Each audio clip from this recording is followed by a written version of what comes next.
नमस्कार साथीहरू, स्वागत छ गेस्ट टेक्निकल भ्युज च्यानलमा। आज म तपाईहरुलाई जाम भएको मोटर घरमै कसरी ठिक गर्ने यो भिडियोमा देखाउन गइराखेको छु। तपाईहरु यो भिडियोलाई अन्तिमसम्म हेरेर सहायता गर्नुहोला, लाइक गरिदिनु होला, किनकि तपाईले लाइक गरिदिनु भयो भने मलाई अझै भिडियो बनाउने हौसला मिल्नेछ। यदि सब्स्क्राइब गर्नु भएको छैन भने सब्स्क्राइब गरेर बेल आइकनलाई थिचिदिनु होला र सबभन्दा पहिले तपाईले नोटिफिकेसन पाउनु हुनेछ र कुनै पनि भिडियो तपाई छुट्ने पाउनु हुने छैन र हेर्न पाउनु हुनेछ। अब म मोटरलाई खोल्ने छु।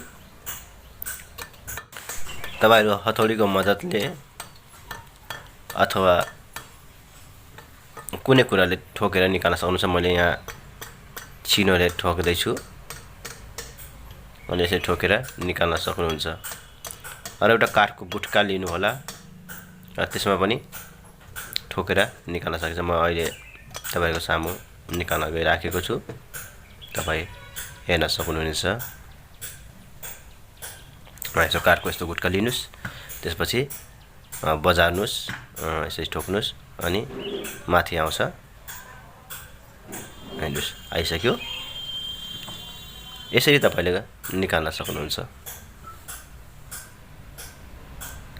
अनि म हेर्दै छु मोटरलाई। अनि यहाँ चाहिँ नि बेरिङ ठीक छ। बेरिङको समस्या होला भनेको, तर बेरिङको समस्या रहेनछ।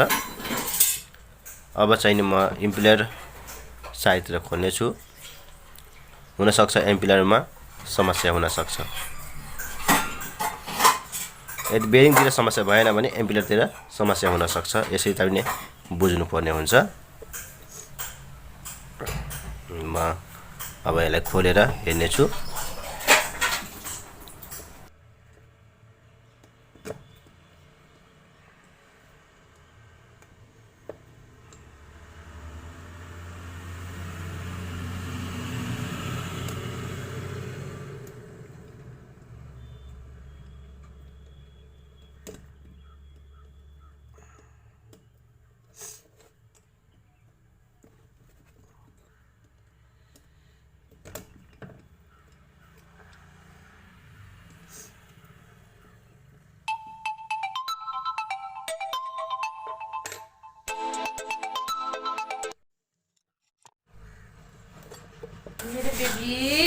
अनि यस्तै बिस्तारै बिस्तारै यसरी ठोक्नु होला।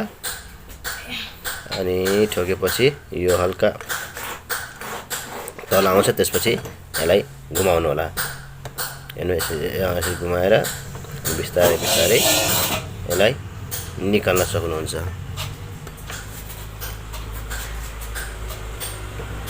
किनभने इम्पिलर चाहिँ नि त्यसैमा फसेको हुन्छ। अनि यसलाई छोडाउनलाई बिस्तारै ठोक्दै हल्लाउँदै ठोक्दै हल्लाउँदै निकाल्न सकिन्छ। एकदम जोडले पनि नठोक्नुस्, किन जोडले ठोक्दाखेरि अलि इम्पिलरमा समस्या हुन सक्छ। त्यसले बिस्तारै त्यसलाई हल्लाउँदै हल्लाउँदै निकाल्नु होला। त्यो निस्किन्छ। कुनै कुनैमा टाइम लाग्छ, कुनैमा छिटै निस्किन्छ। हेर्नुस्, निस्केछ। हेर्नुस् कति फोहोर छ। यो फोहोरले गर्दाखेरि इम्पिलर जाम भएको थियो, अनि जसले गर्दा मोटर घुमिराखेको थिएन। त्यहाँ फोहोर हेर्नु त, फोहोर कति धेरै छ। त्यसले गर्दाखेरि त्यो इम्पिलर जाम भएर घुमिरहेको थिएन। अहिले हेर्नुस् कति राम्रोसँग घुमिरहेको छ। यसरी चाहिँ नि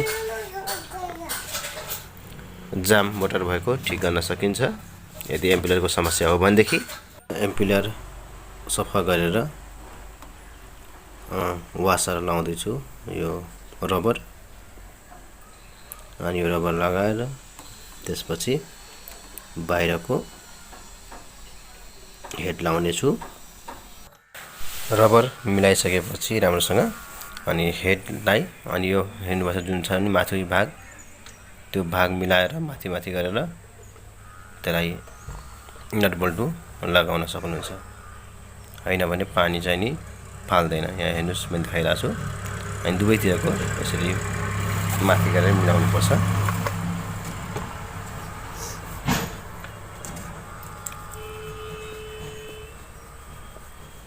यसरी मिलाएर कसिदिनुस्।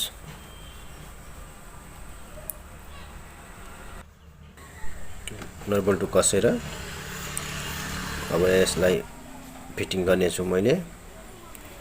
अनि यसलाई मिलाएर यसरी फिटिङ गर्नुपर्छ। हेर्नुस्।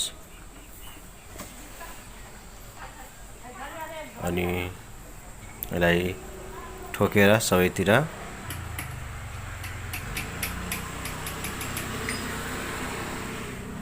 यसरी ठोकेर त्यसपछि स्क्रु लाउनुस्। यदि मिले छैन भने कुनै मिल्छ कुनै मिल्दैन भने यसरी ठोकेर मिलाउन सक्नुहुन्छ।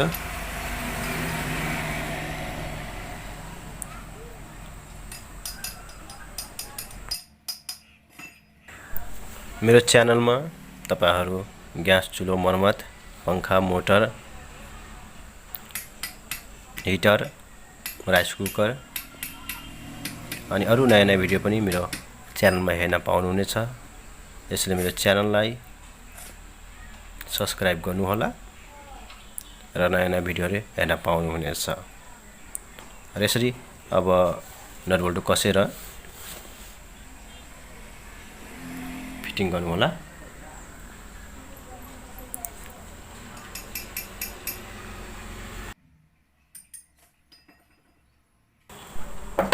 सबैतिरको नट बोल्ट राम्रोसँग कस्नु होला। तपाईसँग रिन्च होला अथवा प्लास होला, जुनले तपाईलाई सजिलो हुन्छ अथवा जुन तपाईसँग छ त्यही कुराले राम्रोसँग कसिदिनु होला। मैले रिन्चले कसदै छु। ल धन्यवाद। मेरो च्यानललाई तपाईहरु अन्त्यसम्म हेरिदिनु भयो। अब लाइक गरेर जानु होला। यदि सब्स्क्राइब गर्नुभएको भने सब्स्क्राइब गरिदिनु होला। यो भिडियो हेर्नलाई मेरो च्यानलमा भिजिट गर्नु होला।